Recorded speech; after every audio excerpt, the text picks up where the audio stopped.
instrumentos para entender un tiempo en que la temporalidad del planeta y la temporalidad de la historia humana se han imbricado de tal forma, ¿no? Se han imbricado a tal grado. Y entonces, claro, el reto que se nos presenta es cómo escribir hoy la historia de la cultura, la historia del capital, la historia de la lucha de clases, la historia de todas esas cosas de las que escribimos la historia, teniendo en mente que los procesos físicos de la Tierra, que la temporalidad del planeta mismo está siendo alterada por esa historia humana, ¿no? Ese es otro dato que se entronca muy bien con el tema del curso, porque claro, para el pensamiento amerindio, esa separación, ¿no?, entre el mundo humano y el mundo físico es una separación que no existe, o sea, es una separación que son conceptos que están imbricados de una manera mucho más estrecha en el pensamiento amerindio. ¿Ya? Bueno, esas son entonces las tres grandes, y no necesariamente se comunican, es decir, la antropología de Viveiros se inspira en gran parte en la antropofagia de Oswald. Se inspira, claro, en toda la tradición antropológica con la que Viveiros dialoga, pero se inspira también en el manifiesto antropófago, ¿no? El pensamiento del antropoceno, claro, viene de la Academia del Primer Mundo, para resumirlo, ¿no? Viene de Estados Unidos y de Europa, pero nos impacta de una manera muy particular a nosotros americanos, a nosotros de las Américas, y particularmente a nosotros de Amazonia, ¿no? Porque, claro, Amazonia tiene ahí una especificidad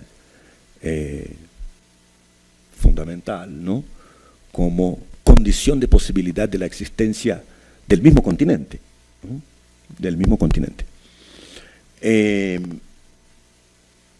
Entonces, se entroncan de una manera muy productiva y dialogan con esta obra, que sería, digamos, el enfoque de nuestra conversación hoy y en la próxima sesión. Les voy a decir algunas cositas. Ese libro está disponible en francés, está en castellano también, ¿no? No, no está en castellano. Entonces, está en inglés, está en francés y está en portugués.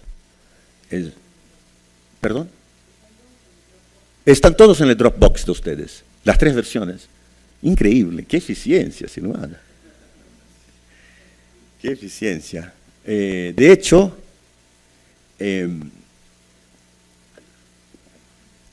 un poquito sobre la publicación original que se dio en francés. Este libro salió, yo creo que fue el 2013 en francés, 2012, por ahí, es un libro muy reciente. No, perdón, la edición original es del 2010, la edición en inglés es del 2013 y la edición en portugués es más reciente aún. En francés está publicado como La Chute du Ciel, Paroles d'un Chaman Yanomami, y salió en la colección Terre Humaine, que es una colección extremadamente prestigiosa en Francia, una colección cuyo segundo volumen es un gran clásico de la antropología llamado Tristes Trópicos, que muchos de ustedes conocen. Es la historia es un relato autobiográfico, ¿no?, de Lévi-Strauss en Brasil. Es difícil definir lo que es La caída del cielo para los que no lo han leído. Es una obra monumental, o sea, les cuento un poco físicamente cómo está estructurado el texto para que se tenga una idea. Digamos, el libro propiamente tal, el texto, ¿ya?, sería esto, ¿ya? Todo esto son explicaciones acerca de cómo se compuso el libro, glosario de términos yanomamis, mapas de la región Yanomami, notas al pie, explicaciones filológicas, son casi 100 páginas de notas, en fin, es una de esas obras monumentales, ¿no?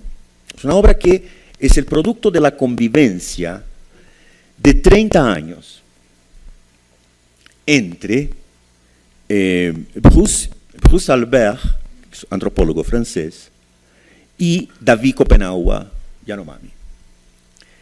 La obra se escribió durante 20 años. ¿Ya? Son 20 años de producción de este libro. Bruce Albert habla Yanomami, vivió con los Yanomami muchos años, en diferentes ocasiones, ¿no? Y fue compilando en entrevistas realizadas en Yanomami la historia de David Kopenawa, la historia de ese chamán Yanomami, ¿sí? En cintas hechas originalmente en Yanomami. Después, ellos conjuntamente la transcriben y Bruce Albert va poco a poco escuchando las ediciones y opiniones y correcciones de David Kopenawa a la obra. Y la obra se publica entonces originalmente en francés. Podríamos definirla como 5 cosas diferentes, por lo menos. Esta obra es una autobiografía de David Kopenawa Yanomami, ¿no? La historia de su vida, ¿ya? También es una suerte de autoetnografía del pueblo Yanomami. Es un relato de los mitos fundadores de la cultura Yanomami, de las relaciones de parentesco, que obviamente son tema central en la antropología, ¿no? La comprensión Yanomami del mundo, las transformaciones entre humanos y animales, en fin, toda esa, lo que podríamos llamar la cosmogonía Yanomami, también está presente en la obra. Además de eso, podríamos también caracterizar este libro como una obra de antropología de los blancos, un indígena haciendo una suerte de contraetnografía, ¿no? Porque ya en los años 90, cuando explota el escándalo de la masacre Yanomami, ¿no? En que los mineros entran en el territorio Yanomami y asesinan a decenas de indígenas, y David Kopenawa se convierte en una figura de proyección mundial, ¿no? Ya en ese momento, David pasa a ser una suerte de intelectual doble, digamos, ¿no? En la medida en que es un chamán indígena que sigue viviendo entre su pueblo, pero que es frecuentemente invitado a hablar en París, aquí en México ya estuvo, en Londres, en Estados Unidos, en Río de Janeiro, etc. Entonces es un tipo que conoce muy bien, habla portugués bastante bien, con algunos tropiezos, ¿no? Con algunas, pero habla. Y es un tipo entonces que ha conocido muy de cerca el mundo urbano occidental, ¿no? Y en el libro ustedes encuentran referencias muy curiosas a la ciudad y que nos recuerdan una definición del antropólogo Patrice Maniglier de lo que sería la tarea de la antropología, que es una definición que me encanta. Según Maniglier, la tarea de la antropología sería devolvernos una imagen de nosotros en la que no nos reconozcamos. Esa sería la tarea de la antropología, ¿no? O sea, estudias al otro, en realidad, para que ese estudio te lance de vuelta una imagen de ti mismo, de tu pueblo, de tu propia cultura, en la que tú no te reconozcas. Y son fascinantes. Yo realmente soy completamente enamorado de esta obra y espero estar transmitiendo un poco mi entusiasmo con ella para que ustedes se animen y los que no la hayan leído todavía se animen y la lean para nuestra próxima conversación. Las descripciones que hace David Copenhague de la vida urbana, occidental, ¿no? Son descripciones que yo nunca había visto en esos términos, ¿no? Y yo he trabajado toda mi vida con literatura urbana, me interesa la poesía urbana, etc. Pero las descripciones de Copenhague son muy únicas. Por ejemplo, él habla insistentemente de nuestra incapacidad de escuchar. Los blancos no escuchan. Por supuesto no escuchan. Viven en lugares en que hay un bombardeo incesante, ¿no?, de sirenas, bocinas, automóviles, aviones, motores, gritos, a tal punto en que nuestra capacidad de genuinamente escuchar al otro, escuchar realmente al otro, ¿no?, ese enganche, ese vínculo fuerte que estableces con el otro en el momento en que realmente lo estás escuchando, se nos ha perdido. Y Copenhague dice, ustedes lo han perdido, ustedes no son capaces de escuchar, ¿no? Esa elaboración sobre la incapacidad de la escucha nuestra es bastante nueva para mí, en los términos en que lo hizo Copenhague, ¿no? Otro tema de esa suerte de contraetnografía o de una antropología de los blancos que hace Copenhague y que es un tema que atraviesa la obra, es el tema del olvido. Es que nosotros, los blancos, nos olvidamos de todo. ¿Cómo es posible que en mi niñez, la niñez de Copenhague descrita en el libro, coincide más o menos por mis cálculos con los años 1958-59, que la primera llegada del servicio de protección al indio, que no era exactamente protección, como se imaginarán.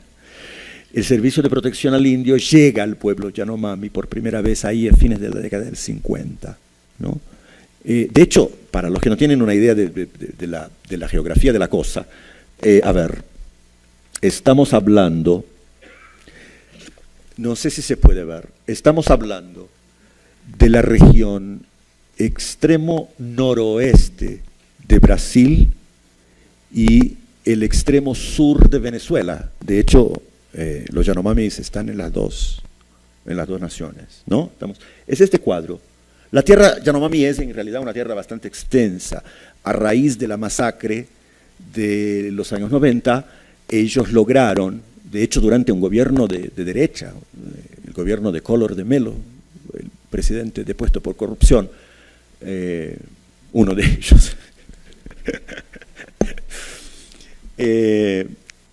la presión internacional fue de tal orden que incluso un gobierno de derecha tuvo que hacerlo, ¿no?, la demarcación. Entonces la demarcación de las tierras Yanomami se realiza en los años 90 y ellos consiguen un territorio adecuado para sus necesidades, ¿no? Siguen con muchos problemas, hay invasiones de mineros, hay invasiones de madereros, pero los Yanomami están en una situación incomparablemente más tranquila que los guaraní, por ejemplo, ¿no? Los guaraníes brasileños viven al borde de las carreteras, cazados como perdices por los hacendados, en una situación así que es de genocidio. No sería ninguna exageración describir la situación de los guaraníes brasileños como una situación de genocidio, ¿no? tasas de suicidio altísimas, tasas de alcoholismo altísimas, mendicancia, en fin, una brutalidad tremenda. Entonces, cuando hablamos de la situación indígena en Brasil, digamos, hay todos estos matices diferentes que hay que contemplar, ¿cierto? Pero volviendo al tema de la antropología de los blancos, otro de los hilos de Copenhague en la obra es el tema del olvido. Entonces él dice, ¿cómo es posible que ustedes hagan una hidroeléctrica en los años 50? Él no dice años 50, años 60, ¿no? Eso es traducción mía, pero en fin.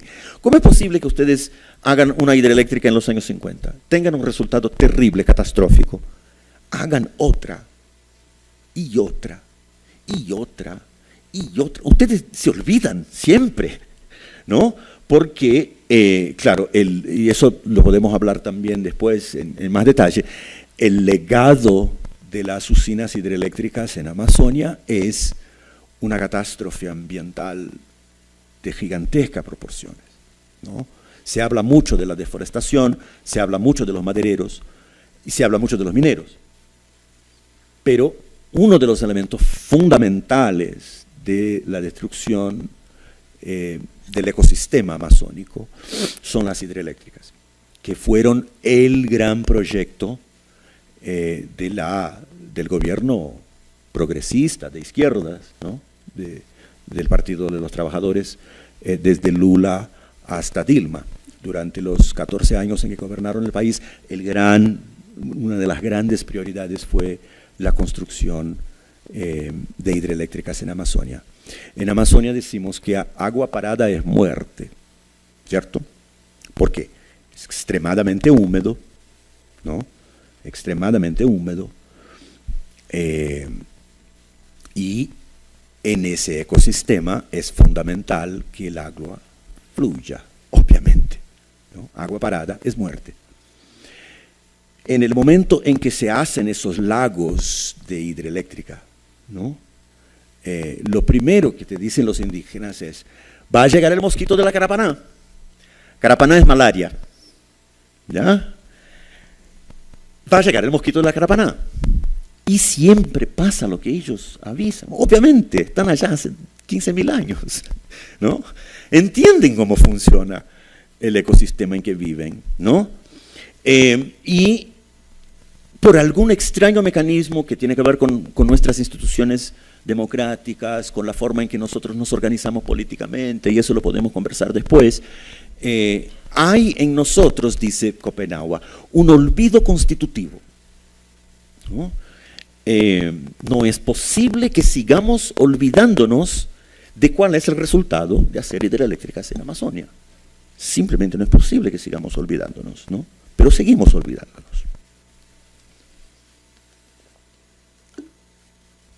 Otro elemento de esa antropología de los blancos o de esa contraetnografía es una frecuente asociación que hace Copenhague entre nosotros blancos y los perros. Esa contraetnografía no es, ya habrán visto, ¿no? Que no es elogiosa, para decir lo mínimo, ¿no? No es una antropología en que nosotros salgamos muy bien en la fotografía, ¿no? Y la asociación entre nosotros y los perros tiene que ver con un dato, que eso lo descubrí también cuidando al perro de un amigo que se viajó, mi director de tesis una vez me pidió que cuidara, ¿no? Y yo como tenía un pedazo inmenso de jamón, era un perro enorme, y yo tenía miedo al perro, fue una situación bastante traumática, pero le dejé entonces el jamón, obviamente, estúpido, yo no sabía pero no había procesado esa información en la cabeza, ¿me entienden? Que un perro jamás deja de comer, ¿no? Él no va a dejar de comer. Si le dejas un jamón de este tamaño, él va a seguir comiendo, hasta que explote, o hasta que le pase algo, o hasta que se termine el jamón. Es decir, no hay Lo cual no es el dato con todos los animales, ¿no? Pero seguramente es así con los perros, que no se detienen mientras haya comida, él va a seguir comiendo. Y Copenhague nos ve así, ¿no? Como perros que no son capaces de decir suficiente, ¿no? Suficiente. Esa incapacidad nuestra de entender que es posible vivir con poco, de realmente entenderlo, es también un elemento constitutivo ahí un elemento importante de esa contraetnografía de los blancos que hace Copenhague, ¿no? Nosotros en la exploración de los recursos naturales de Amazonia, por ejemplo, somos como ese perro ante ese jamón gigante. No nos detenemos nunca, ¿no? Hasta que obviamente los ríos mueran, las selvas se transformen en desiertos, etcétera, etcétera, todo lo que sabemos. Muy bien, entonces, es una autobiografía, es una autoetnografía del pueblo Yanomami, es una antropología de los blancos, una contraetnografía de los blancos, es una historia del pueblo Yanomami en Amazonia. Es también una historia, es un libro de historiografía también, en la medida en que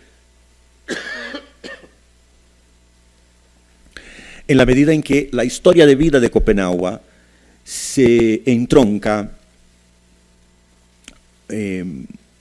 muy orgánicamente con la historia de los contactos del pueblo Yanomami con los blancos, que son contactos relativamente recientes. No es como los tupinambás o los guaraníes, que tienen una historia de siglos de contacto con los blancos. La llegada de los blancos o la invasión de los blancos es un fenómeno relativamente reciente de las últimas décadas. Entonces, esa historia del pueblo Yanomami en Amazonia incluye como capítulos importantes algunos momentos de la autobiografía de Copenhague. Por ejemplo, el momento en que él es invitado a trabajar en la FUNAI, que es la Fundación Nacional del Indio, que es el órgano estatal que está encargado de los indígenas, ¿no? De la asistencia a los indígenas, etc. Es el órgano que sucede el Servicio de Protección al Indio que les mencionaba antes. Y a partir de ese momento, de esa invitación a Copenhague, Copenhague empieza a lidiar muy intensamente con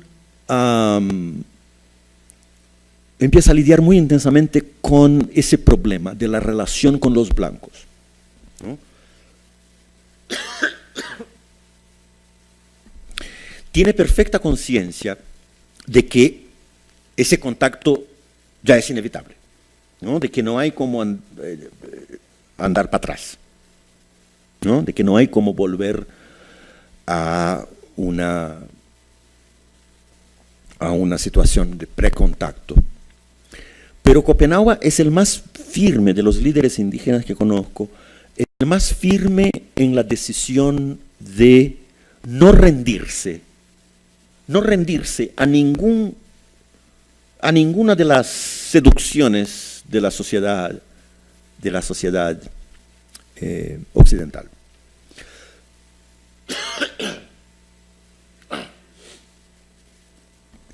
Gracias.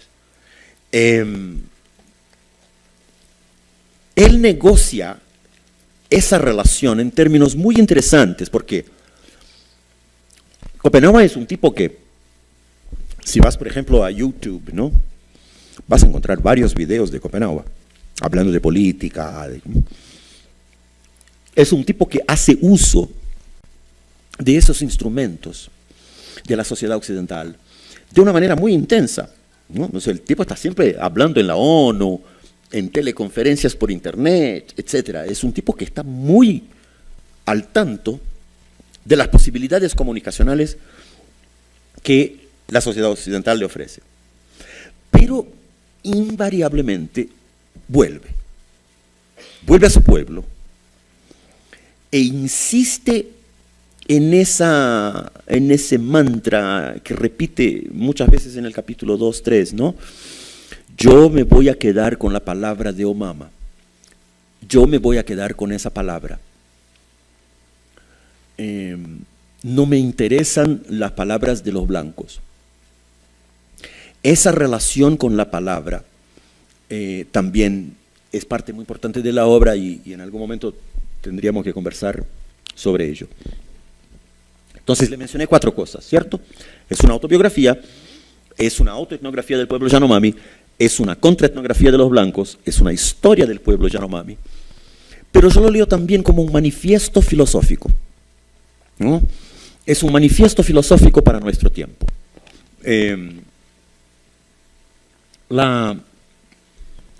La visión de mundo, la concepción de mundo, la integración en el mundo, la forma de estar en el mundo, son muy singulares, están directamente pensadas como una respuesta a la sociedad occidental, ¿no? Como una palabra firme, ¿no?, sobre la forma de entender y encarar el mundo. Entonces, la propuesta mía sería que conversáramos un poco sobre esas 5 dimensiones del libro, ¿no?, entre hoy y la próxima sesión, y obviamente reflexionáramos también un poco sobre las implicaciones de esto para nosotros en el planeta hoy en día, ¿no? Sería un buen momento para hacer el intervalo ahora, ¿cierto? Sí, unos avisos, ya. Un poquito desordenado. Bueno, muchísimas gracias por esta primera parte y ahora ustedes ya saben por la vez pasada que la discusión con Idelbert se pone sumamente interesante. Es muy enriquecedora, no vayan a pensar que terminó aquí esto porque esto recién empieza. Bueno, los avisos son, el primero, me olvidé decir, esto forma parte de un proyecto Papita al que pertenecemos aquí varios de los presentes y sin cuya ayuda hubiera sido imposible tener el Dropbox, tener ahora la filmación, en fin. Un agradecimiento a los compañeros del proyecto Papit, Heteronomías de la Justicia, Nomadismo y Hospitalidad en el Lenguaje. Un agradecimiento enorme para ti por hacer este esfuerzo. Sabemos que estás con problemas de gripa y que valientemente viniste a iniciar el curso. Hay aquí la lista para firmar, si alguien no firmó, si le interesa la asistencia, y quien no esté ahí, anótese y ponga su dirección para que podamos enviarle, bueno, yo no, Susu, le envíe la liga al Dropbox donde están todas las lecturas del texto. Lamentablemente no tenemos en español, pero es un portugués bastante accesible y aquí contamos con la generosa oferta de Ana de ayudar a quien tenga alguna dificultad con el portugués, ¿sí? Bueno, ¿qué más? Quería darte, esto es producto del proyecto anterior y sigue en esto, es el libro Retornos del discurso del indio para Mahmoud Darwish. Es un trabajo que hicimos a lo largo de 6 meses de traducción en el año 2015, los miembros del proyecto, una vez que del árabe al español, una vez que terminamos esa traducción conjunta, encontramos a algunos jóvenes poetas traductores de lenguas originarias de México, como por ejemplo el mazateco, el chinanteco, el mije, el zapoteco, el istmo, el maya yucateco, que lo tradujeron a sus lenguas. Este libro es un libro plurilingüe, hay un esfuerzo y mucho amor, y es un libro que es una semilla de un proyecto que continúa porque se están siguiendo las traducciones a distintas lenguas ya del continente.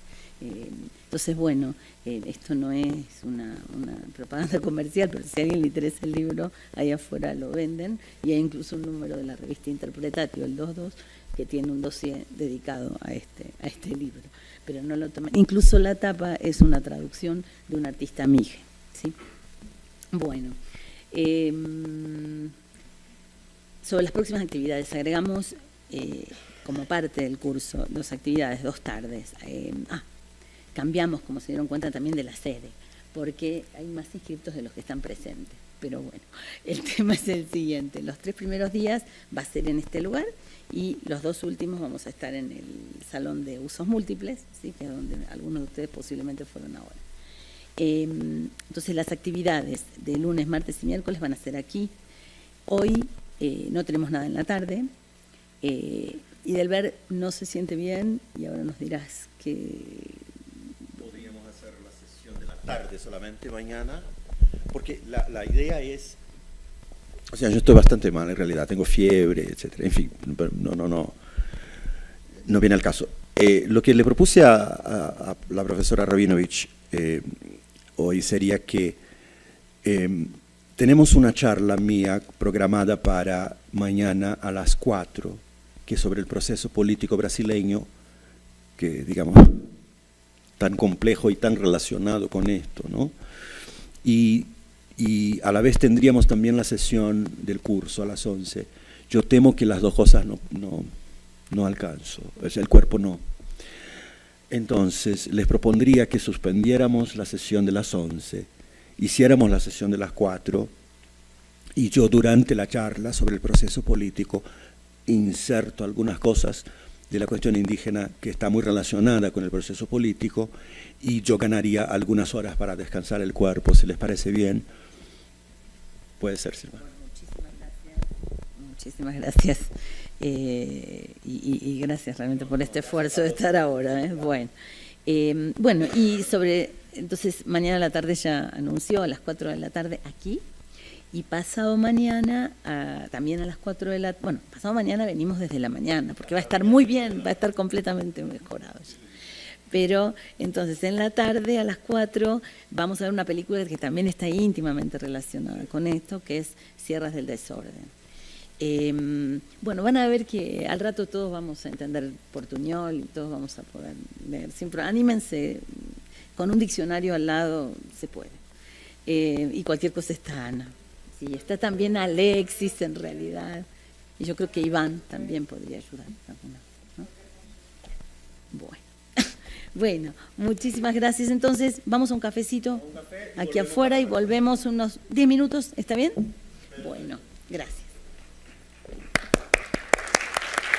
Necesito que... Vamos a iniciar la sesión de preguntas, si es que... sí. Gracias. Sin cerrar del todo, que puedan abrir desde afuera. ¿Sí? Gracias. Disculpen esto de la caidita del agua, es una cosa nueva y no podemos cerrar del todo porque si no, no pueden entrar. Bueno, viene ahora, a partir de lo que presentó Idelber, si alguien ya se estuvo gestando alguna inquietud dentro de alguien de las lecturas que ya llevamos. Hay algo importante, todos los que no hayan recibido las lecturas, que puede ser que se les haya ido a la carpeta de correo no deseado, si es que estaban inscritos.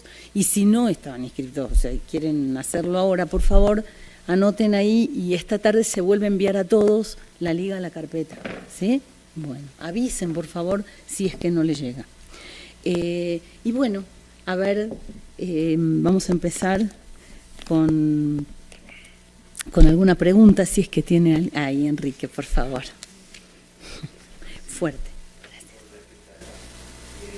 Bueno, es que sí me quedé muy interesado, vaya, muy interesante el tratamiento, en especial la lectura como manifiesto filosófico, contundente, ¿no?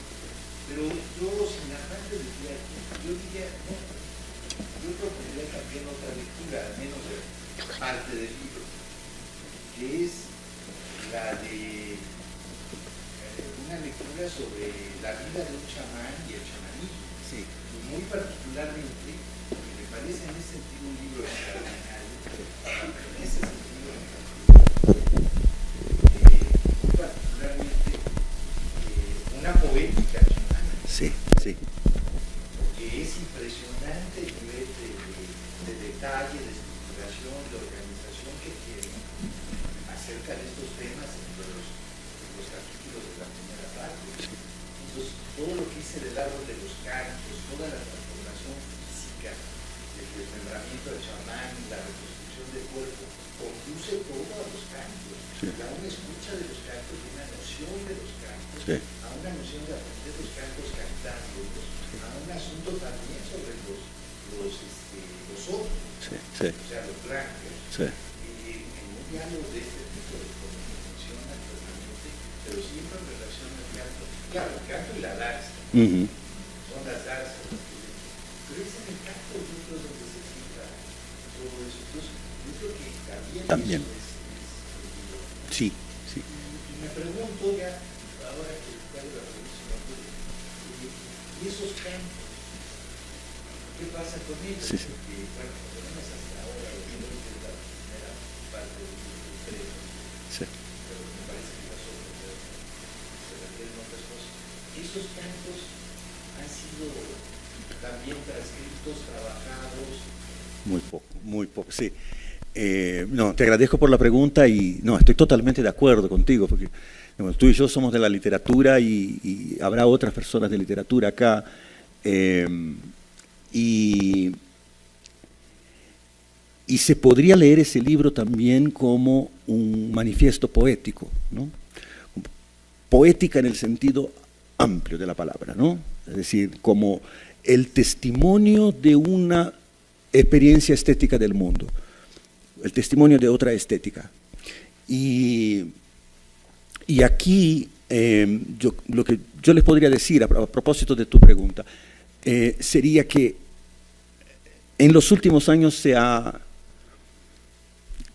transformado fuertemente la concepción que tenemos de lo que es literatura indígena en Brasil, ¿no? Y acá en México yo creo que ustedes están más adelantados en esa discusión, por una serie de razones, en parte porque, al contrario de México, Brasil es un país que se fundó en la negación completa de su componente indígena, ¿no? Se fundó en un genocidio, como México, pero que de alguna manera internalizó la idea de que lo indígena es pasado, ¿no? Entonces, si uno mira, por ejemplo, los manuales de literatura brasileña, las historiografías de literatura brasileña, siempre hay al principio un capítulo que se llama Literaturas precolombinas o algo así, ¿no? Y que entiende la producción poética indígena como un elemento del pasado, ¿no? Y que después se sigue contando la historia como si ellos hubieran completamente desaparecido, ¿no? Se sigue contando la historia a partir de la carta de Pero Vaz de Camina y en adelante. Hay hoy en día un intento bastante fuerte de repensar esa concepción de literatura indígena, ¿no? Viveiros tiene una frase que me gusta mucho, que es la siguiente, va más o menos, la cita no es literal, pero es más o menos algo así como: los indígenas no son el pasado de Brasil, los indígenas son el futuro de Brasil. Si Brasil va a tener algún futuro, ¿no?, tiene que pasar por los indígenas.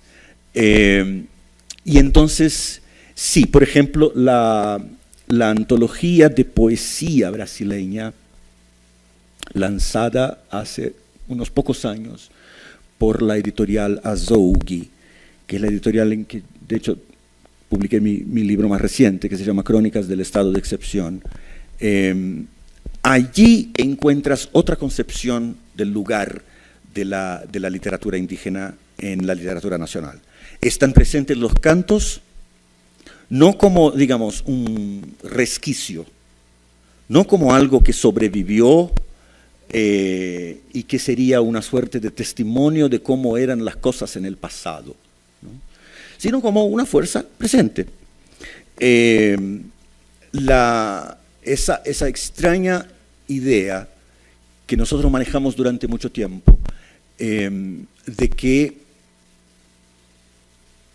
el indígena, para que sea indígena, tiene que ser como los indígenas de 500 años atrás. Si no, deja de ser indígena, ¿no? Esa extraña noción que tenemos nosotros de que nosotros podemos definir, establecer quién es un indígena verdadero y quién no lo es. Entonces, digamos, si usa zapatos Nike y iPhones, entonces ya no puede ser indígena. Esa extraña noción que tenemos nosotros de que, al contrario de nosotros, ¿es cierto? O sea, un portugués de 2018 tiene muy poco que ver con los portugueses que llegaron a Brasil en 1500, obviamente, ¿no? Para nosotros entendemos como absolutamente normal y natural las transformaciones por las que pasa uno a lo largo de siglos, ¿no? Con los indígenas tenemos esa extraña noción de que ellos tienen que ser una suerte de monumento congelado en el tiempo y que si se transforman en el contexto de nuevas tecnologías, de nuevas formas de convivencia, etcétera, dejarían de ser indígenas, ¿no? Entonces, contraponiéndose a eso, la editorial Azogue hizo, por ejemplo, una antología de la poesía brasileña de 8 volúmenes, en que un volumen entero son cantos indígenas, ¿no? Cantos indígenas traducidos al portugués. Sí. En el caso de este libro, cantos, digamos, de Copenhague. Sí, no están. Porque es, Sí. probablemente es una cosa muy compleja. Por lo que dice el propio Alvear en alguna nota, él publicó una buena cantidad, una colección de mitos. Sí. Que él recogió. Sí. Pero no hay algo así. No. No, con los cantos no. Es que los cantos, uno se queda un poco con la curiosidad de saber. Habla de palabras y cosas que se dicen ahí, Sí. hasta qué punto estos cantos, de qué tipo de cantos son, ¿no? Sí, sí. Porque lo que se repite constantemente, por ejemplo, son el arererererere, ay, o sea, cantos cuya sonoridad es predominante. Sí, sí. Pero luego habla de elementos muy onomatopéicos, Sí. los cantos de una nota, ¿no? Pero sería interesante. Claro. Claro, le falta. Sí, sí, sí. No, y además es un trabajo tremendo, ¿no? Porque son muy pocos los traductores calificados para ese tipo de trabajo, ¿no? En lengua Yanomami yo creo que son muy pocos, son muy pocos. Hay alguna presencia ya, por ejemplo, de literatura guaraní traducida, ¿no? De cantos guaraníes. O encuentras cantos guaraníes traducidos al portugués en buenas ediciones, etc. Pero hay todo un vasto universo de cantos indígenas amazónicos que no están disponibles en traducción. Sí.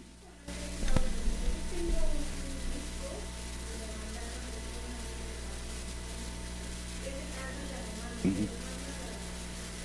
Ah. Porque habla de otros cantos que son de fiesta. Uh-huh.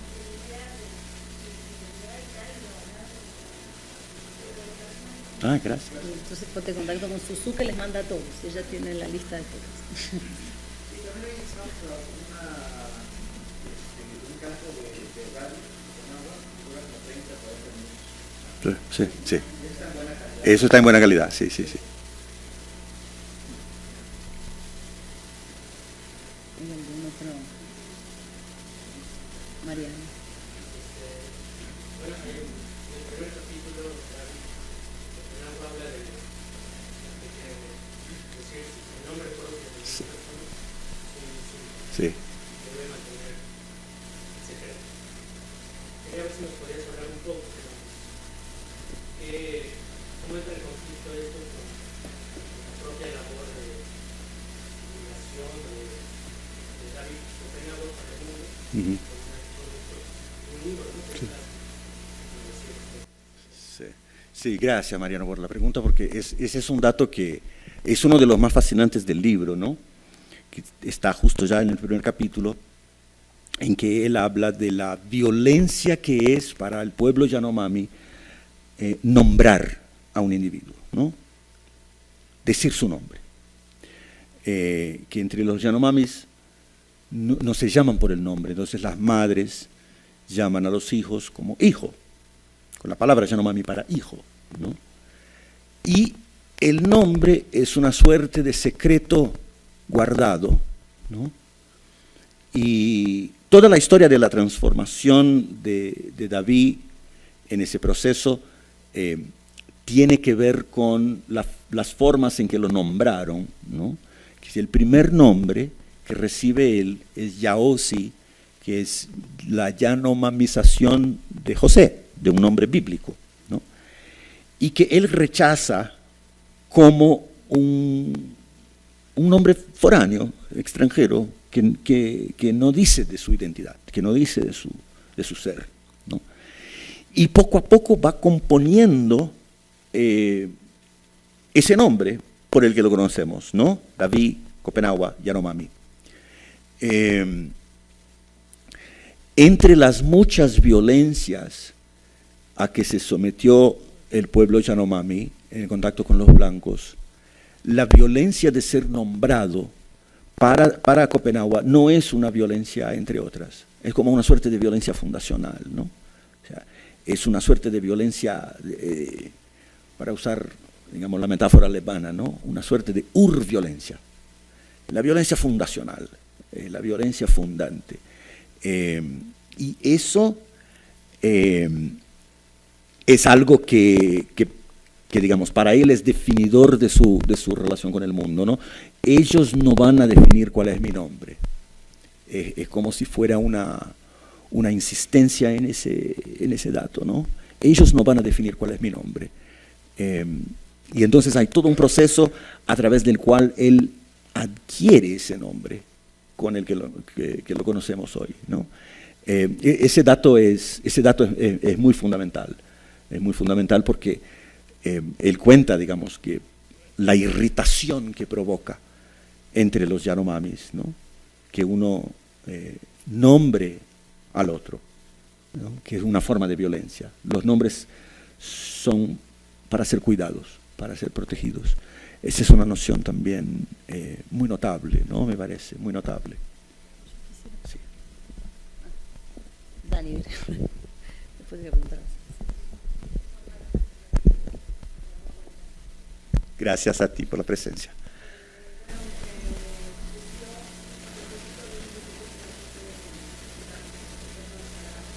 En torno a los Saharauis. saharauis.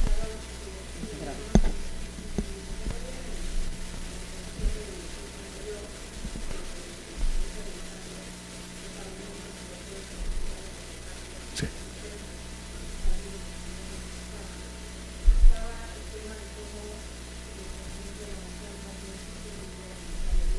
Sí.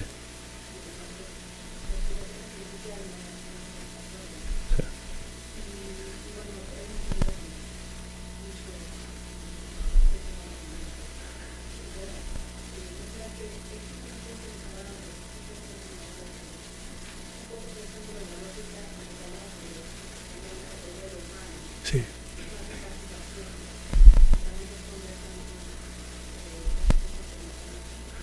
Sí, gracias por la pregunta. No, yo creo que tienes toda la razón. Podríamos entenderlo como otra concepción de lo sagrado. Ese dato que mencionaste para localizar a la gente que no estuvo en el otro curso, viene de un texto de Padre Antonio Vieira, que vamos a trabajar acá a través de la lectura que hace de ese texto Viveiros de Castro, ¿no? Y el texto se llama El mármol y la murta. Murta es una planta, seguramente en castellano es otro nombre. Mirto. El mármol y el mirto. Sí, sí. Paréntesis, eso está en español traducido, pero no sé, a mí Script no me deja bajar. Si alguien sabe cómo bajarlo, por favor. ¿Ya está en español en el Dropbox? Ah, yo tampoco tengo el Dropbox. Entonces, En ese texto, el padre Antonio Vieira es una suerte de, a ver, ¿a quién se le podría comparar en la tradición hispana? Es una suerte de, que no un término de comparación, es el gran prosador del barroco brasileño, del barroco luso brasileño, porque Vieira era un padre portugués que escribió en Brasil en el siglo XVII y que evangelizó a los indios y dejó algunos sermones que son considerados, digamos, la cumbre de la prosa barroca en portugués. Es el gran modelo de prosa barroca en lengua portuguesa. Y en uno de esos sermones, el padre Antonio Vieira habla de la falta de memoria de los indios. ¿Por qué? Porque al contrario de México, Perú, en que los colonizadores encuentran poderosas ciudades-estado, ¿cierto? Sociedades que, digamos, tienen un sistema de tributación, un sistema de poder político, etcétera, que en muchos sentidos puede ser comparable al occidental. Lo que los portugueses encuentran en Brasil es un conjunto de comunidades indígenas muy diferentes de lo que encuentran los españoles en el Imperio Azteca y en el Imperio Inca. Los portugueses estaban preparados para encontrar, por ejemplo, lo que encontró Cortés en México, es decir, un sistema de creencias alternativo al sistema de creencias europeo, que se le contrapusiera, ¿ya? Otro sistema de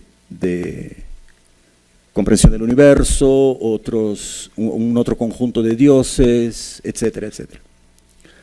Pero lo que ellos no estaban preparados para encontrar es lo que podríamos llamar una cierta plasticidad del indígena amazónico, que consiste básicamente en lo siguiente. Dice el padre Antonio Vieira, ese sermón es espectacular. Obviamente no seré capaz de reproducir literalmente la prosa, la increíble prosa barroca de Vieira, pero él dice algo más o menos así, que estos indígenas son curiosos porque les enseñamos las cosas hoy, ¿no? Y ellos las aprenden, las repiten, las internalizan, parecen haberlo aprendido todo, ¿no? Pero mañana ellos vuelven a otra cosa, a otro sistema, a otra cosmogonía, y parecen curiosamente haber olvidado lo que les habíamos enseñado, ¿no? Entonces, a partir de ahí, él compara la catequesis en Brasil con dos tipos de estatua.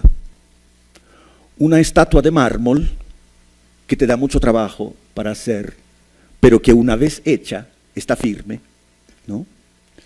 Y una estatua de mirto, que es una estatua que haces con las tijeras, ¿no?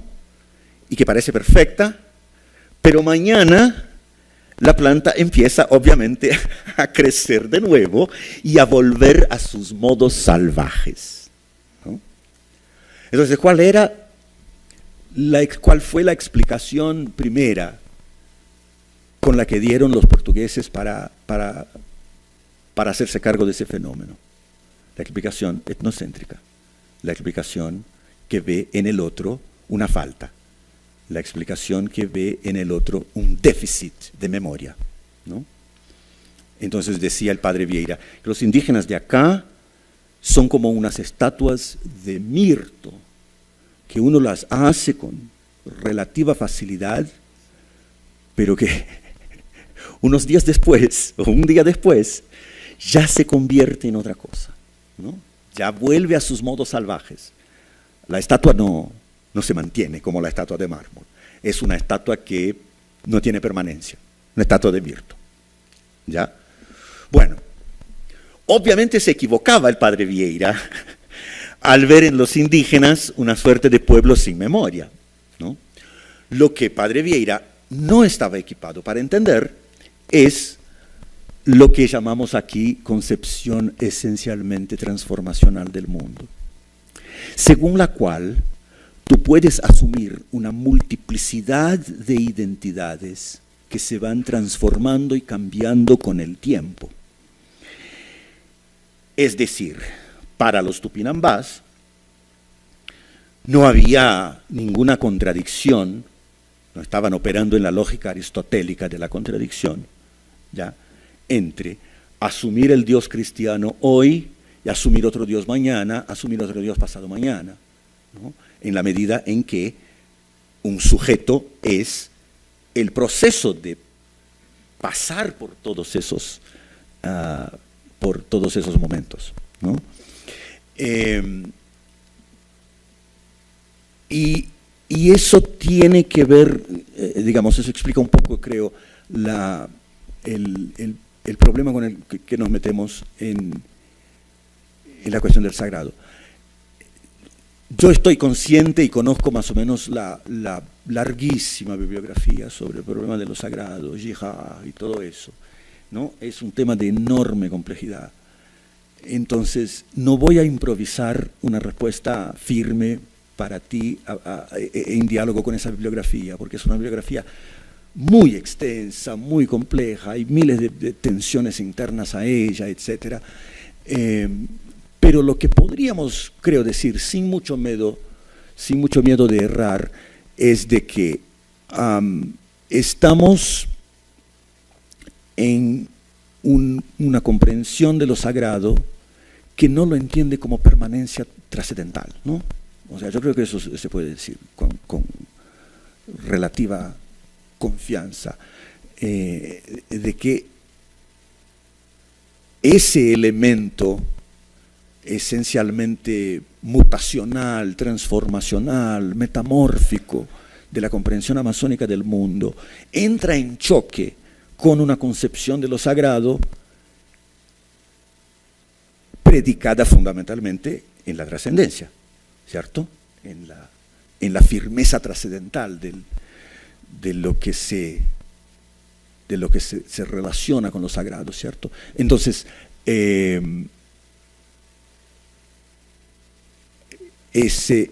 y eso tiene consecuencias importantes para la comprensión de lo que es la antropofagia, que yo les mencionaba antes.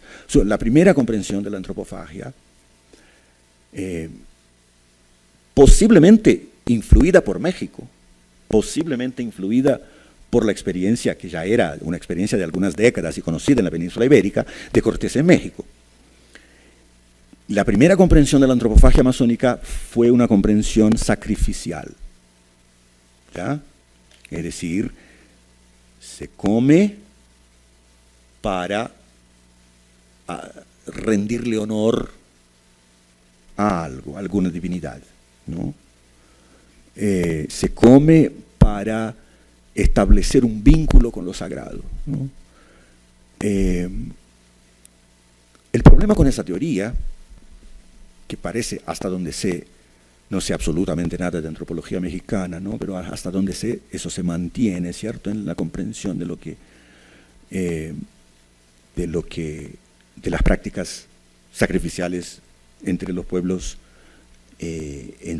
náhuatl, los pueblos del Valle de México. Pero en el caso amazónico, esa teoría tiene un problema muy simple. Los tupinambás no tenían dioses, ¿cierto? Los tupinambás no tenían dioses. Entonces, la comprensión sacrificial de la antropofagia topa con ese problema, ¿no?, de que no pareciera tener mucho sentido la comprensión de que la devoración del otro era un acto de honor o de homenaje a algún ser trascendente. Y entonces la antropología de las últimas décadas ha propuesto otra lectura, ¿no?, que es esa lectura que yo les presenté al principio, muy resumidamente, ¿no?, de que al comer al otro, los pueblos amazónicos entendían ese acto como un acto de permutación del locus de enunciación. Es decir, es una forma de instalarse en el lugar del otro. Cuando comes, comes un lugar, comes una posición. No estás comiendo, digamos, hay una teoría también bastante antigua de que estás comiendo los atributos del enemigo, el coraje del enemigo, el valor del enemigo, etcétera, ¿no? La lectura con la que trabajamos hoy es un poco diferente. Es una lectura de que no se trata de comer un atributo especial del otro, no se trata de comer alguna esencia del otro, alguna substancia que el otro lleve en sí mismo, sino que es un ejercicio de instalarse en el lugar del enemigo, ¿no? De ver el mundo con los ojos del enemigo, ¿no? Enemigo aquí como categoría relacional por excelencia, ¿no? Sí, claro. Y esto sigue de algún modo a lo que preguntó Mariano y está relacionado con lo de Dannevirth, con esa violencia en el nombrar. La particularidad de este libro es que, y que lo veo en otros también, cuando digamos, una autoridad indígena llama al antropólogo o al especialista que venga para que tome testimonio de esto. Digamos, es necesario porque nos tenemos que salvar todo en el mismo mundo, ¿no? Pero hay un juego de respetar algo que está velado. Entonces, eso cambia radicalmente esta manera en la que fuimos educados, de que investigar es averiguar de una manera impúdica el último secreto del otro. Acá hay algo que tiene que ver con la protección del otro, que a la vez redunda en la protección de uno mismo en el caso de este libro, pero se juega algo como con el nombre. Tiene que haber otro modo de saber. Hay un exponer algo precisamente que ve la otra cosa, y ahí eso tiene que ver con lo que decía Dannevirth, un poco eso que ella llama sagrado, que porque hay, bueno, después hay otra historia, eso no tiene nada que ver con Copenhague, pero sí, a mí me gustaría saber sobre eso, porque creo que hay una lección muy grande y ahí llevo agua para el molino de la heteronomía, una manera de saber de otra manera, de otro modo, donde, digamos, la heteronomía no es una justicia para el otro, sino que es la del otro. Y esa justicia del otro, yo no tengo derecho a saber lo último, porque no tengo la capacidad tampoco de saber lo último de eso. O sea, ¿cómo nos mueve a todos este tema del pudor? Oh, qué buena pregunta, Silvana. Yo no sé si tengo una respuesta a la altura, pero hay un dato acá que lo presentaste muy bien, que es el rechazo a una forma de conocimiento que consistiría, digamos, que es una forma de conocimiento con la que nosotros occidentales trabajamos, ¿no? Desde hace siglos, milenios, que podríamos resumir con la metáfora sexualizada de la penetración, ¿no? Conocer el otro es penetrar en los recónditos del otro, ¿no? Encontrarle los secretos, encontrarle la esencia, encontrarle alguna sustancia que esté depositada en el interior del otro, ¿no? Y que Copenhague abre el libro rechazando, ¿no? Abre el libro diciendo, no nos van a penetrar con sus actos de nombramiento, ¿no? La manera en que nosotros nos vamos a relacionar aquí pasa por otro lugar, ¿no? Pasa por los cantos, pasa por una cierta circulación de la palabra que es esencialmente dialógica, ¿no? Que es esencialmente móvil. Yo sé de tu interés por Levinas, por ejemplo, ¿no? y vos estarás en mucho mejores condiciones que yo para hacer ese vínculo, pero acá resuena un poco, ¿no? la ética levinasiana, ¿no?, del otro, en que no se trata de transformar el otro en una suerte de depósito, de un container, ¿no?, como decimos en inglés, un involucro dentro del cual yo encontraría alguna esencia, alguna sustancia, etc., ¿no? El conocimiento acá es heterónomo en ese sentido, ¿no? Es heterónomo en la medida en que está expresado en externalidades que se articulan, ¿no?, y no en la penetración que intenta agarrar un determinado contenido dentro del otro. Yo creo que eso es muy notable, lo viste muy bien. ¿Lo asocias, sabes con qué? Con el ejemplo del perro. O sea, con el suficiente. Suficiente. Sí, eso es. Claro. Sí, por favor, Ana. Un comentario, no sé si duda, pero esto que estás hablando de este comentario anterior, ¿no?, de esta falta de trascendencia, esta relación con el otro que no penetrada, me hace acordar de las tesis de Kelly Clarkson, ¿no?, un antropólogo que habrá sido Berenice, creo, ¿no? Sí. Según él, no ha habido una falta,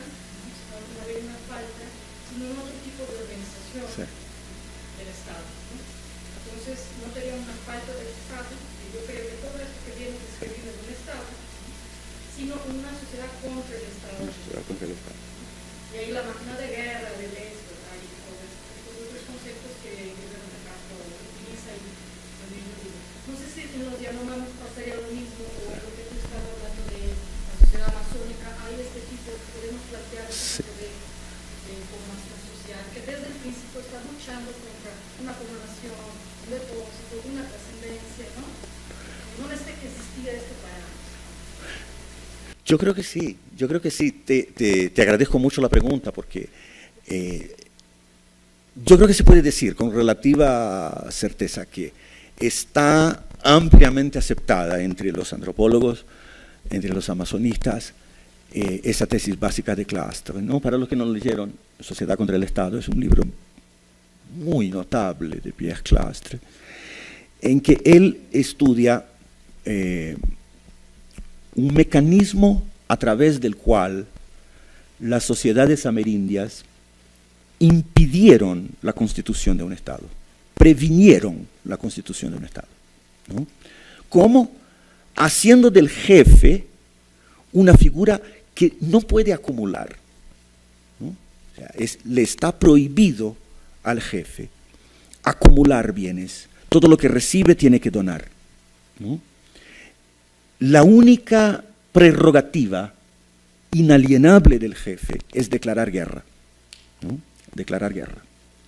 Pero a cualquier jefe está dada la posibilidad, dice Clastres, de que los indígenas, como dice él, voten con los pies, que se vayan y dejen al jefe hablando solo, ¿no? Esa constitución de mecanismos que impiden la acumulación de poder económico en la figura del poder político, que es el jefe, haría de las sociedades amerindias, según Clastres, sociedades contra el Estado.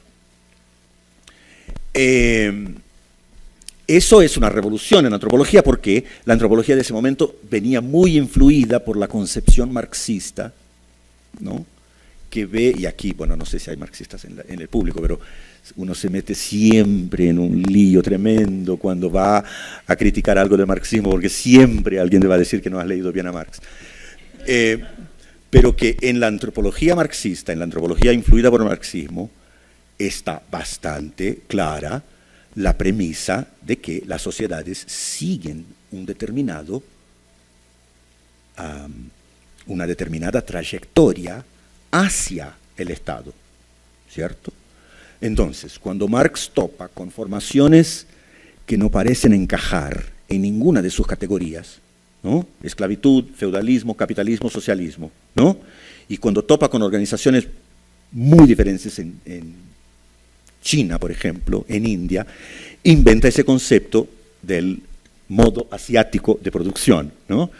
Que es básicamente el nombre marxista para cualquier cosa que no quepa en feudalismo, capitalismo, socialismo, etc.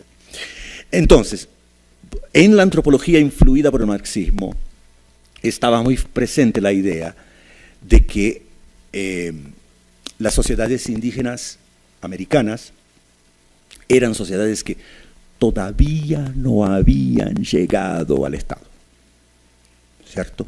Entonces, la premisa es que en algún momento llegarían, o tendrían que llegar, de que hay una evolución, y ahí, claro, los marxistas más hábiles, más talentosos, te van a meter miles de dosis de dialéctica para decir que la evolución no es lineal, etcétera, etcétera, etcétera, pero siempre está la idea, de alguna manera, de que hay una evolución y que los pueblos tienen que seguir, ¿no? El feudalismo, capitalismo, socialismo, etcétera, etcétera. La investigación de Clastres nos muestra otra cosa. Ella nos muestra que no les faltaba un Estado. Ellos se constituyeron en cuanto tal contra la idea de un Estado, ¿no? Y la charla de mañana sobre la situación política de Brasil ya nos muestra, digamos, el tipo de líos en que nos metemos al producir ese gigantesco aparato, ¿no? Al producir ese gigantesco aparato que es el Estado. Entonces la respuesta a tu pregunta es sí, esa hipótesis es ampliamente aceptada, tengo entendido, entre los antropólogos amazonistas de hoy, de que las tesis de Clastres se aplican a los pueblos amazónicos también. Omar, y después tú.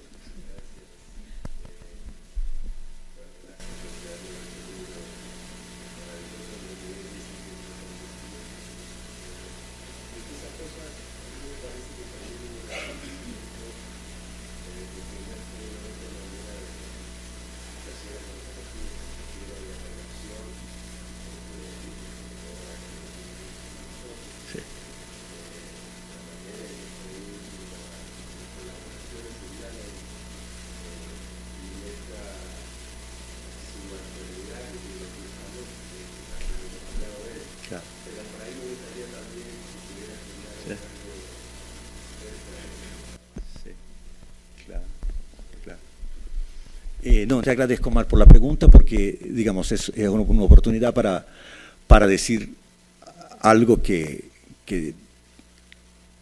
es inicial en la conversación y que yo no había dicho. Este es también otro modelo de colaboración entre indígena y antropólogo, ¿cierto? Muy distinto del modelo que conocemos, por ejemplo, con el testimonio,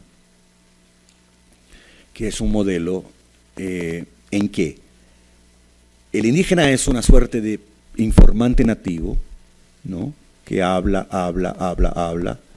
y el antropólogo transcribe, escribe una introducción, escribe un glosario, escribe notas, etcétera, pero básicamente el antropólogo envuelve el discurso del indígena, ¿no? Y lo presenta. Ese es el modelo que, por ejemplo, está en la base del libro de Rigoberta Menchú, que seguramente ustedes conocen, la líder indígena aquí vecina de ustedes, guatemalteca, que ganó el Premio Nobel de la Paz. A partir de su testimonio, me llamo Rigoberta Menchú y así me nació la conciencia, que es el fruto de la colaboración con una antropóloga franco-venezolana, Elizabeth Burgos, ¿no? Y el género del testimonio, yo vengo de la literatura, entonces en la literatura, eso, bueno, ustedes se acuerdan, en los años 90, toda la discusión alrededor del testimonio tenía que ver con la fidelidad a la palabra del indígena, con el privilegio del antropólogo, con la occidentalización de la figura del indígena, en fin. Nosotros de la literatura, durante los años 90, yo me entusiasmé mucho menos con el testimonio como modelo. Así, algunos de mis colegas, y son amigos, entonces sin problema los menciono, John Beverly, George Giudice, amigos centroamericanistas, norteamericanos centroamericanistas, en ese momento muy metidos en los movimientos de solidaridad a Centroamérica durante las guerras civiles centroamericanas de los años 80, fines de los años 80. El movimiento de solidaridad realmente gana fuerza a fines de los años 80 en Estados Unidos. Estos colegas vieron en el testimonio una suerte de superación de la vocación elitista de la literatura, ¿no? Toda esa tradición latinoamericana de reflexión sobre el lugar elitista de la literatura, que viene de Ángel Rama con La ciudad letrada, ¿no? Esa es una bibliografía que se maneja mucho aquí en México, tengo entendido. Y entonces cuando apareció el testimonio de Rigoberta Menchú, muchos de mis amigos se entusiasmaron mucho con el testimonio como una suerte de modelo alternativo que permitiría que los subalternos hablaran, digamos, para resumir la cosa, ¿no?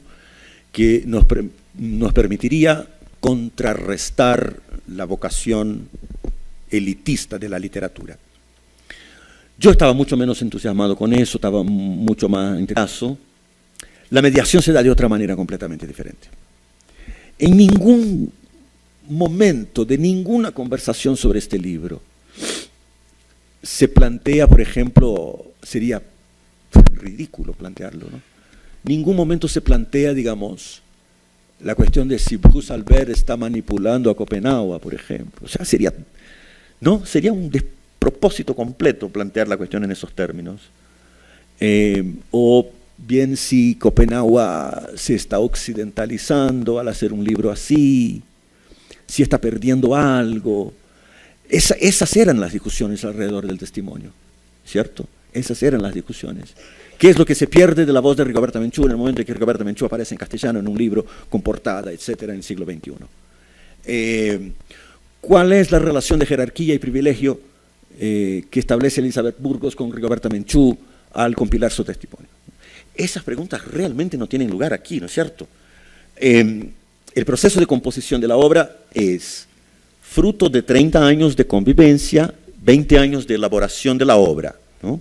Son 20 años de elaboración del libro, en que claramente el intelectual importante es Copenhague, ¿no? Y por eso, digamos, tu comentario viene muy a propósito, porque casi no hablamos de Bruce Albert, ¿no? Bruce Albert es antropólogo francés, radicado en Brasil hace muchas décadas y muy activo en las redes sociales también, muy activo como yo en Facebook, etc. Y muy vinculado también a experiencias innovadoras, como por ejemplo la de Video en las Aldeas, que es un proyecto de Vincent Cajely, que es otro francés, pero muy brasileñizado, y que a propósito de la experiencia, o a raíz de la experiencia de los puntos de cultura del gobierno Lula, generó una escuela de cineastas indígenas, ¿no? La idea ya no era hacer películas sobre los indígenas, sino crear condiciones materiales para que los indígenas hagan sus películas. Y dentro del proyecto Video en las Aldeas se hicieron más de 100 películas, algunas están disponibles aquí. Una de ellas, de hecho, la vimos en el último curso, Corumbiara, ¿no? Vimos Corumbiara, que es un documental sobre una masacre indígena. Entonces, aquí tenemos un modo de composición que es otro, ¿no? Es decir, los relatos al final del libro, de hecho les agradezco a los compañeros que me recordaron eso durante el intervalo, que sería interesante hablar un poco del método de composición del libro. Al final hay un largo capítulo que es cómo se escribió este libro, ¿no? ¿Cómo se escribió este libro? Y aquí, digamos, Albert te cuenta la historia de la bibliografía anterior sobre los Yanomami, los primeros encuentros con Copenhague, la grabación de las primeras cintas, la transcripción, después la revisión, en un proceso exhaustivo y dialógico que incluye 3 lenguas, ¿cierto? El Yanomami, el francés y el portugués. Entonces, sí, o sea, te agradezco mucho por la pregunta, porque es esencial entender eso, de que significa también un marco de ruptura con la forma en que los textos testimoniales de indígenas circulaban entre nosotros, ¿no? El tipo de preguntas que se plantea es otro. Esas preguntas, por ejemplo, sobre jerarquía, fidelidad, etcétera, no parecen tener lugar acá. Por favor, Vladimir.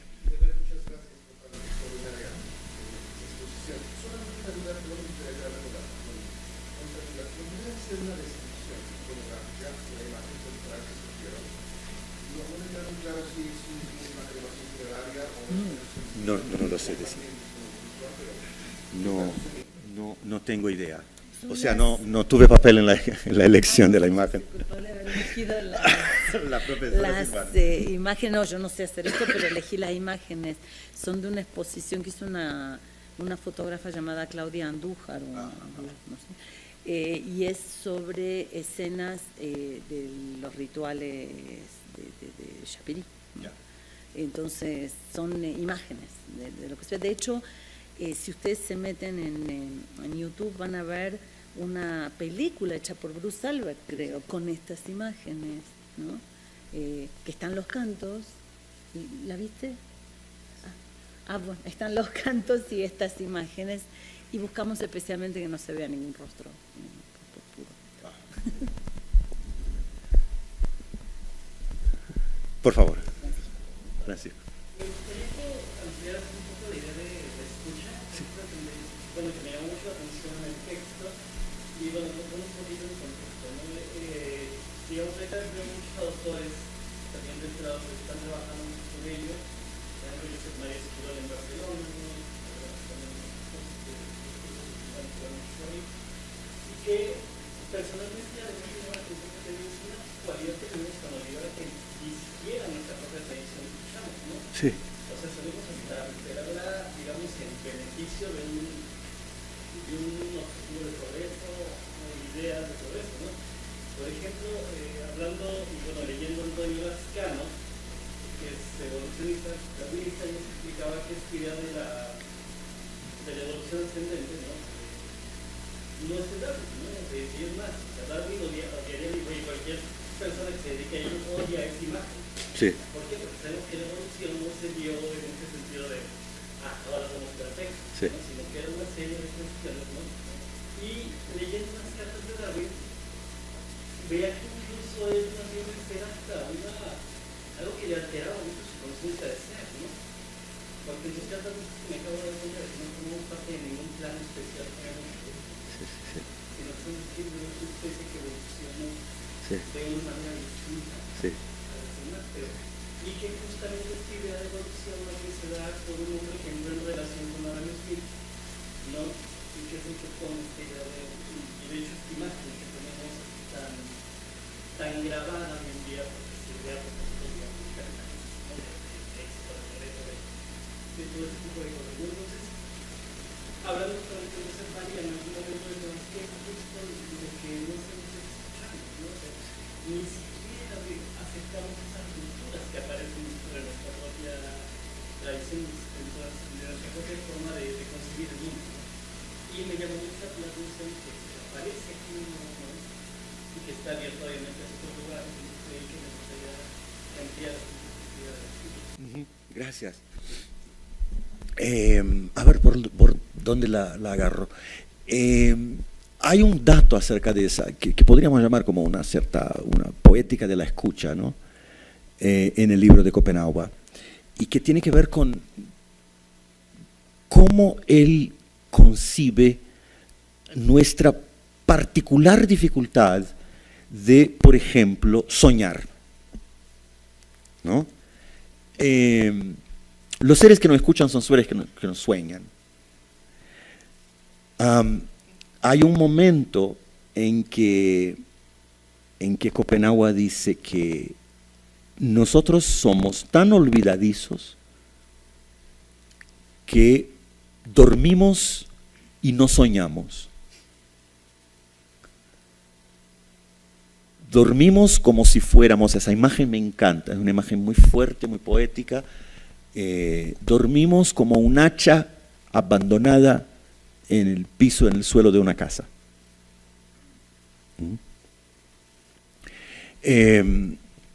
Y tienes razón, o sea, es un dato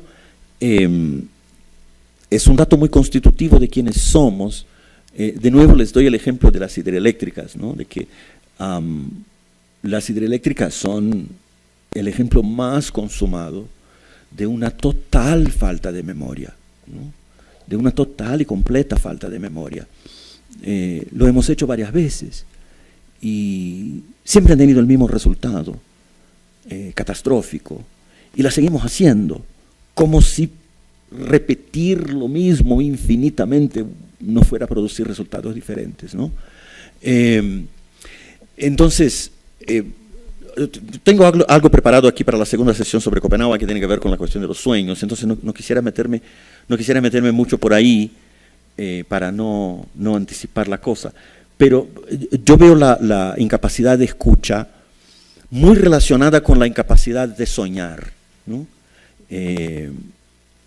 Porque los sueños serían, claro, las manifestaciones de una escucha privilegiada, ¿no? Los sueños serían una manifestación de una escucha privilegiada. Entonces nosotros, los blancos, comen como perros y duermen como hachas abandonadas en el suelo porque no sueñan, ¿no? Porque no escuchan.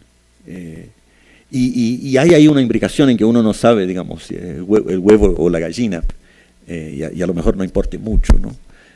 Si no soñamos porque no escuchamos o no escuchamos porque no soñamos.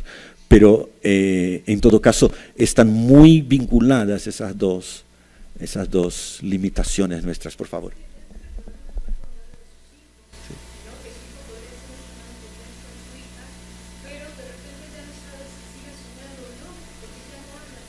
Sí, sí.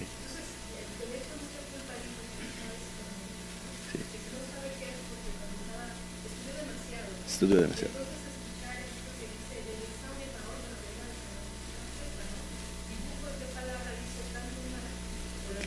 Claro.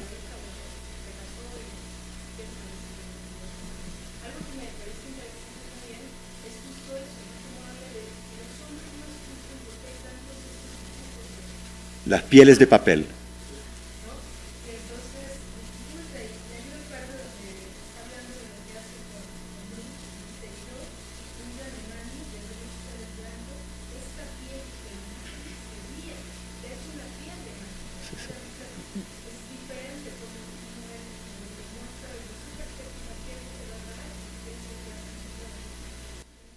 Sí, sí.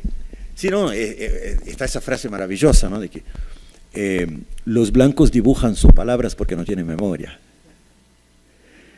Y ahí está, digamos, bueno, está reinstalado un mito platónico, ¿no?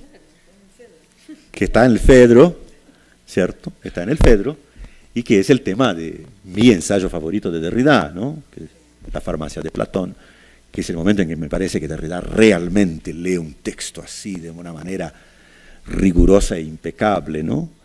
En que la escritura estaría asociada muy fuertemente a la desmemoria, ¿no? En la medida en que, bueno, o sea, uno puede dar miles de ejemplos triviales de eso, ¿no? Por ejemplo, yo tengo la edad, algunos de ustedes tienen la edad en que la gente memorizaba teléfonos, ¿cierto? Yo sabía el teléfono de mi mamá, ¿no? 467-4682. Eso nadie memoriza teléfonos hoy en día, ¿cierto? O sea, no están ahí grabados, ¿no? Entonces, esa relación que podríamos pensar también en la segunda sesión, esa relación entre el instrumento y la desmemoria, ¿no? Esa relación entre el instrumento y la desmemoria que hace que la relación nuestra con los signos sea una relación esencialmente olvidadiza, ¿no? Sí. Pero me llama mucho la atención, yo lo he encontrado en otros contextos sobre el chamanismo, ¿verdad? Es las referencias a los aparatos, Sí. a la electricidad, al teléfono, al avión, a la televisión, a la radio, todos como chamanizados, Sí, sí. en doble sentido, del cuerpo, ¿verdad? Pues, más allá de Sí, sí, más allá. Sí, el tema del chamanismo también, o sea, de hecho podríamos hacer la segunda sesión articulada alrededor de esas nociones, de chamanismo, de los sueños, ¿no? Para el perspectivismo hay una definición bastante precisa de lo que sería un chamán, ¿no? Un chamán es aquel que puede ver una especie desde el punto de vista que esa especie ve a sí misma. O sea, un chamán es alguien que puede ver el jaguar como el jaguar ve a sí mismo, ¿no? El mundo transespecífico del chamán sería, digamos, una definición, y que está, digamos, muy bien ilustrada acá en el libro de Copenhague, ¿cierto? Porque la relación con los animales es fundamental para la composición de cualquier cuadro chamánico, ¿no?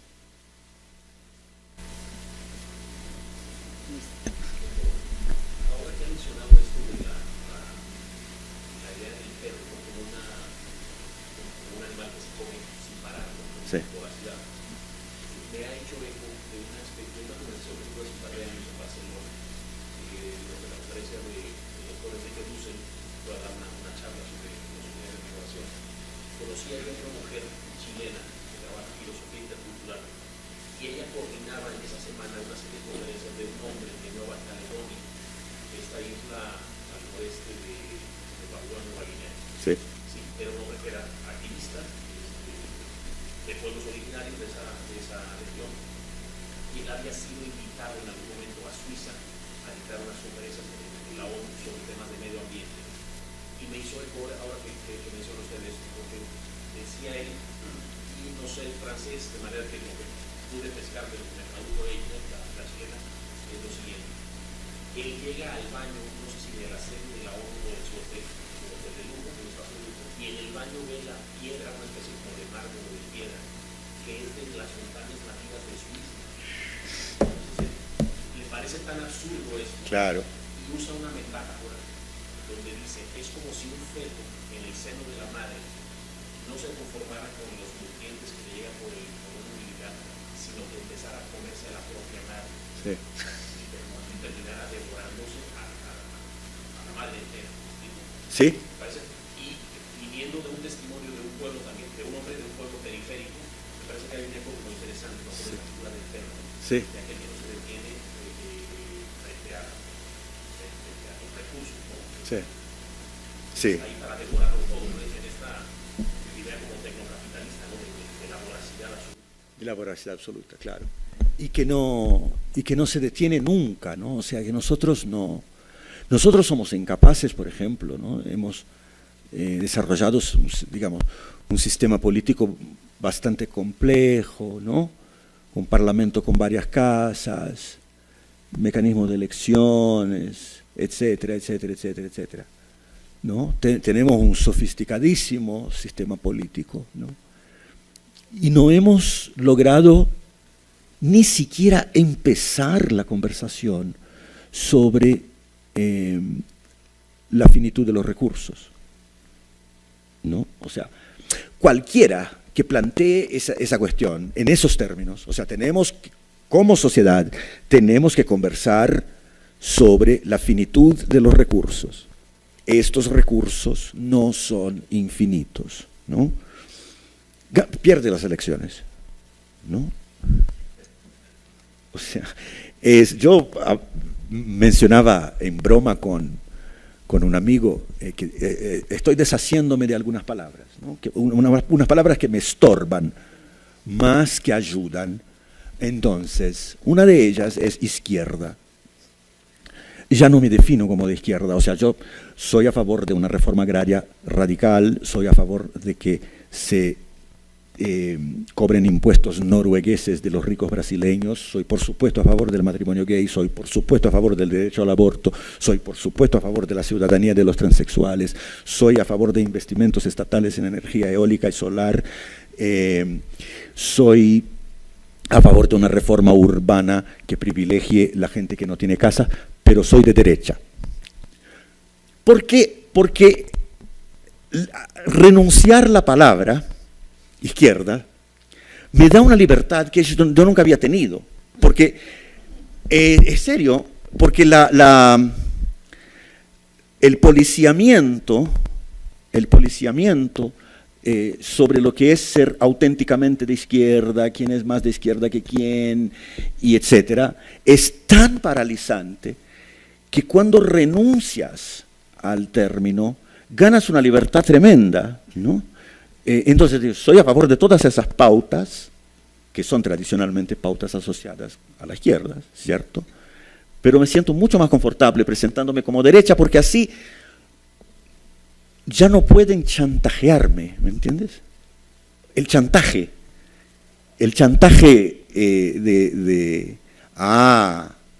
no eres izquierda lo suficiente, ¿no? Ese tipo ¿no? Entonces, esa palabra la renuncié hace algunos años, izquierda. Y la otra palabra que estoy a punto de renunciar, esa es un poco, demanda un poco más de coraje, que es la palabra democracia.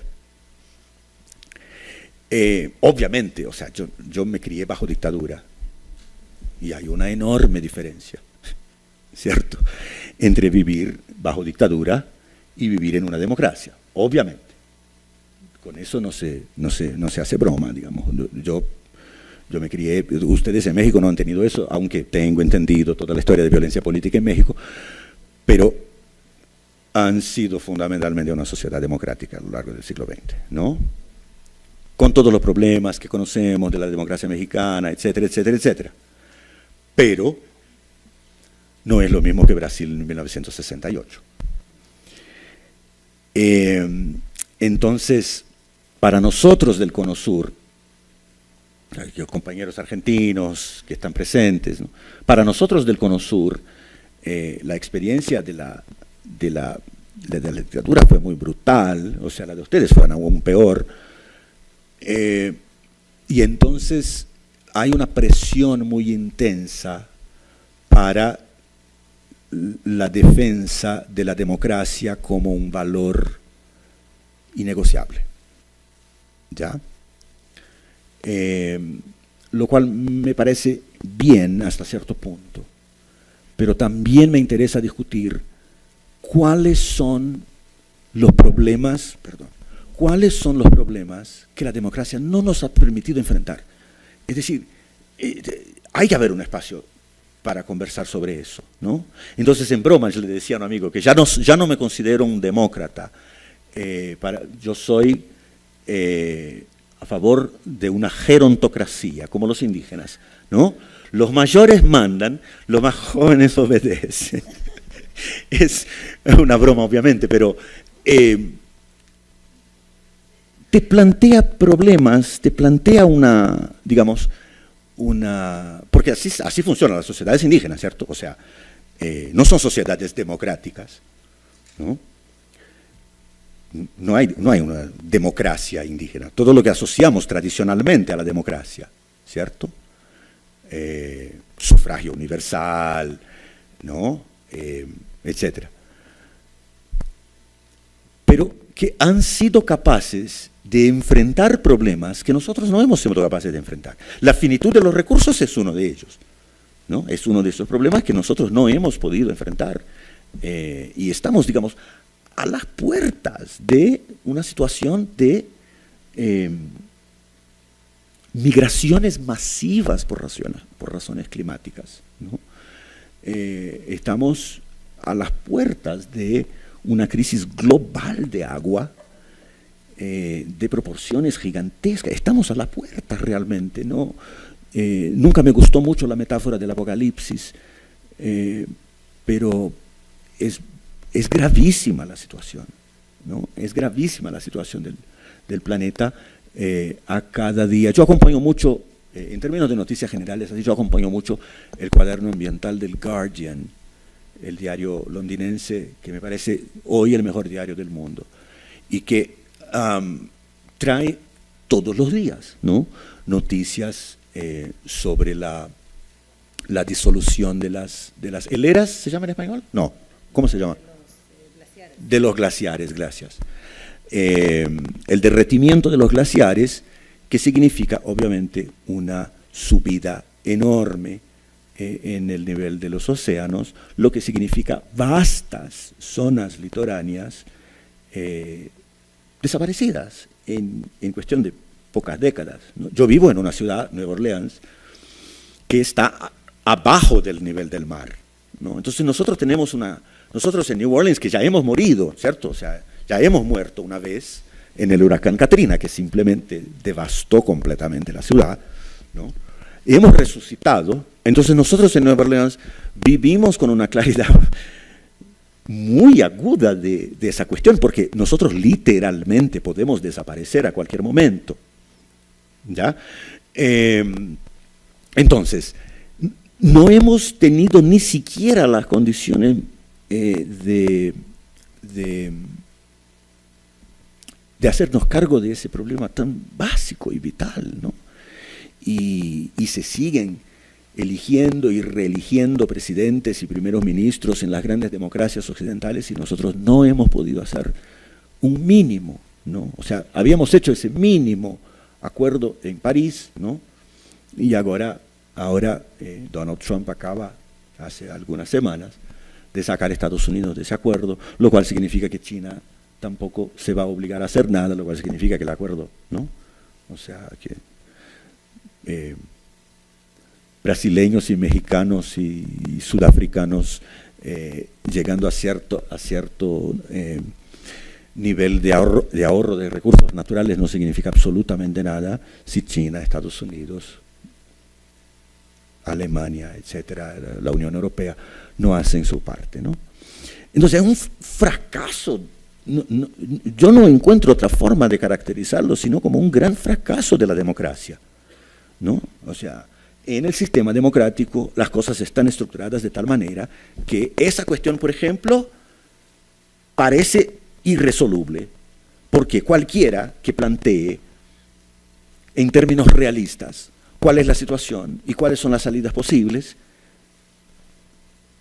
pierde la elección, hermano, pierde la elección, ¿no? Nadie quiere oír hablar de que los recursos son finitos, de que tenemos que repensar nuestros hábitos de consumo, etcétera, etcétera, etcétera, ¿no? Nadie quiere escuchar eso, especialmente no en una elección, ¿no? Entonces, esa es otra palabrita de la que, digamos, de la que me gustaría en ciertos momentos tomar cierta distancia, pongámoslo así, ¿no? Democracia. Bueno, yo diría que por la salud y del ver ya llegó la hora, vamos a dejarlo descansar y mañana entonces en lugar de las 11 nos vamos a ver a las 4, ¿sí? Pero a partir del miércoles, aquí mismo a las 4, vamos a seguir tejiendo un poco la lectura del libro. Tómense la mañana para leer el libro más y vamos a hablar también sobre la cuestión de Brasil ahora y lo que sí, las otras sí, a partir de las 11 van a ser. Mañana es una sesión que me interesa mucho porque, digamos, como saben, Brasil está pasando un cataclisma de una complejidad tremenda. Entonces yo estoy preparando la charla de mañana tratando de compactar el máximo de información posible para una hora, para que tengan un cuadro de lo que está pasando. Es muy, muy complejo. No se compren narrativas simplistas con los buenos y los malos, porque no te va a ayudar mucho a explicar lo que está pasando. Entonces, cuento con ustedes, por favor circulen la noticia entre los amigos, en las redes sociales. Mañana a las 4 vamos a hablar del cataclisma que está pasando en Brasil, incluyendo, claro, la prisión de Lula. Muchísimas gracias. Gracias, siempre un gusto.